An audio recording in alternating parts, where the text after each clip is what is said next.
નરોડાની ખાનગી ગૌશાળામાં પશુઓની દુર્દશાનો વિડીયો વાયરલ થતા જીવદયા પ્રેમીઓમાં રોષ છે।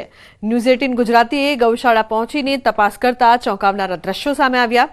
નાની જગ્યામાં ગાયો ખીચોખીચ ભરેલી જોવા મળી।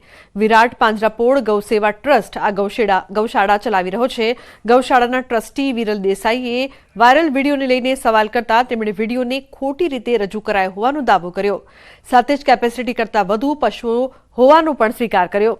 જામનગર નગરપાલિકા સહિત અલગ અલગ પંચાયતોમાંથી પણ ગાયો અહીં આવતા પશુઓનો ભરાવો થયો હોવાનો પણ દાવો કર્યો છે।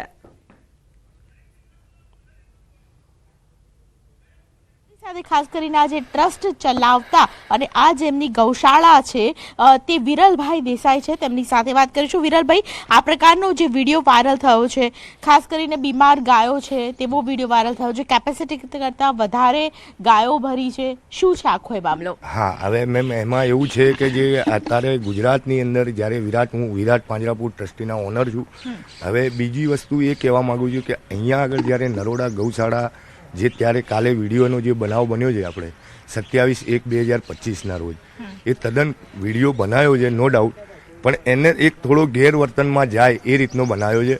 આમાં એવું છે કે મારી કેપેસિટી 400થી 450 પશુની છે અને અત્યારે હાલ મારી જોડે અવેલેબલમાં 750 પશુ છે, પણ જે તે નંદી મારી જોડે અવેલેબલમાં નંદી 300-350 હમણાં નવા આવ્યા, એના આધીનમાં આ જે જીવો છે એને મારી કોઈ દુઃખ લાગે કે આ કોઈને ખરાબ થાય એ કાર્ય કરવાનો કોઈ હેતુ છે નહીં। અત્યારે હાલ નંદી કોઈ પાંજરાપોળ સ્વીકારવા તૈયાર નથી।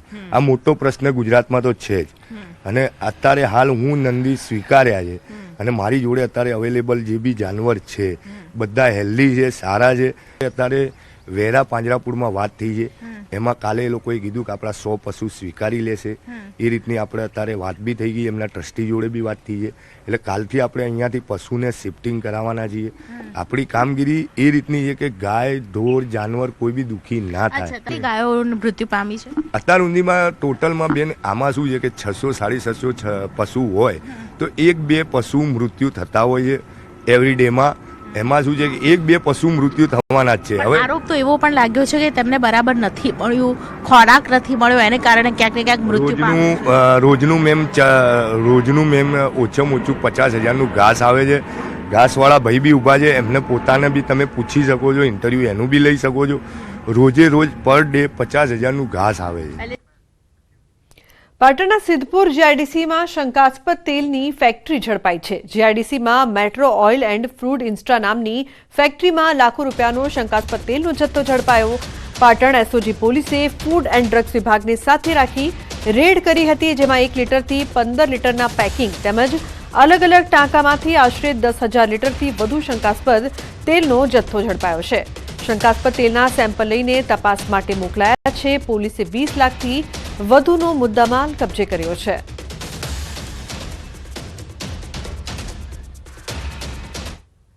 તો ખાદ્ય ચીજો બજારમાંથી ખરીદો તો અચૂક ચેક કરીને જ લેજો। ભેળસેળ નકલનો વેપલો ફૂલ્યો ફાલ્યો છે। નકલી દૂધ, નકલી પનીર જ નહીં, હવે તો મસાલા પણ નકલી જોવા મળી રહ્યા છે। નકલી વરિયાળી, નકલી મરચું, નકલી હળદરનો કાળો કારોબાર પકડાઈ ચૂક્યો છે।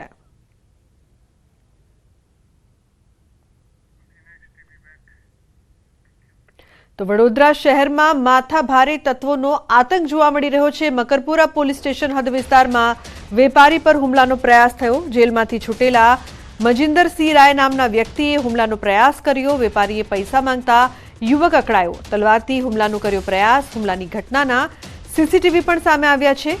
યુવક પર અગાઉ પણ અપહરણ અને ગેરકાયદે હથિયાર રાખવાનો નોંધાયેલો છે ગુનો।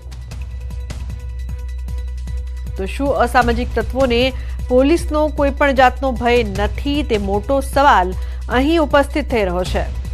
તો ખુલ્લેઆમ ગુંડાગર્દી કરતા આ તત્વોને કોણ ડામશે તે પણ મોટો સવાલ છે। વારંવાર આ પ્રકારની ઘટના, પરંતુ પોલીસ શું મુખ પ્રેક્ષક બનીને તમાશો જ જોતી રહેશે તે પણ લોકો પૂછી રહ્યા છે।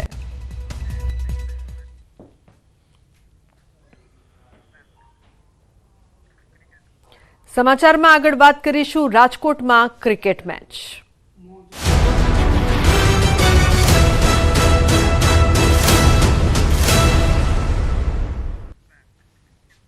તો રાજકોટમાં ભારત ઇંગ્લેન્ડ વચ્ચે આજે T20 મેચ નિરંજન શાહ સ્ટેડિયમમાં તૈયારી પૂર્ણ થઈ ચૂકી છે. રાજકોટમાં છવાયો છે ક્રિકેટ ફીવર. સાંજે 7 વાગે શરૂ થશે મેચ. તો 5 મેચની સિરીઝમાં પ્રથમ બંને મેચ જીત્યા બાદ ટીમ ઇન્ડિયા ફોર્મમાં છે, ત્યારે રાજકોટના નિરંજન શાહ ક્રિકેટ સ્ટેડિયમમાં આજે સિરીઝની ત્રીજી મેચ રમાશે. મેચ અગાઉ બંને ટીમોએ નેટ પ્રેક્ટિસ કરી હતી. સતત 2 મેચ જીત્યા બાદ ભારતીય ટીમ વધુ એક મેચ જીતવા થનગની રહી છે. મેચ અગાઉ ટીમના બેટિંગ કોચ સિતાંશુ કોટકે જણાવ્યું કે મોહમ્મદ શામી હાલ ફિટ છે. તે રમશે કે કેમ તે કેપ્ટન અને કોચ નક્કી કરશે, પરંતુ હાલ શામીની ફિટનેસને લઈને કોઈ સવાલ નથી. તો બીજી તરફ મેચને લઈને રાજકોટવાસીઓમાં ભારે ઉત્સાહનો માહોલ જોવા મળી રહ્યો છે.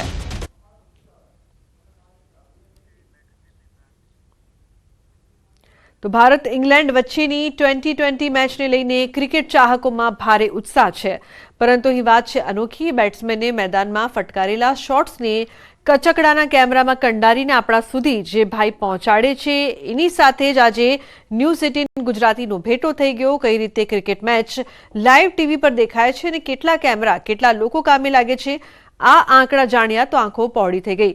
એટલું જ નહીં, એક ક્રિકેટ મેચના કવરેજ પાછળ થનારા ખર્ચની તો સામાન્ય દર્શક કલ્પના પણ ન કરી શકે.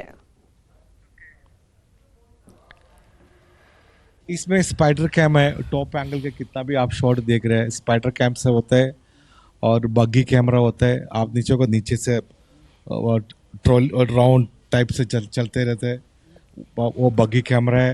बाकी आप स्लो मोशन में आप देख रहे हैं ना, वो सब अल्ट्रा मोशन कैमरा, स्पिनिशन कैमरा है, अल्ट्रा मोशन कैमरा है. ये सब आप देख रहे हैं. उसका स्पीड है 400 to 600 तक हाई स्पीड जाता है. मतलब वो सब बहुत कॉस्टली है.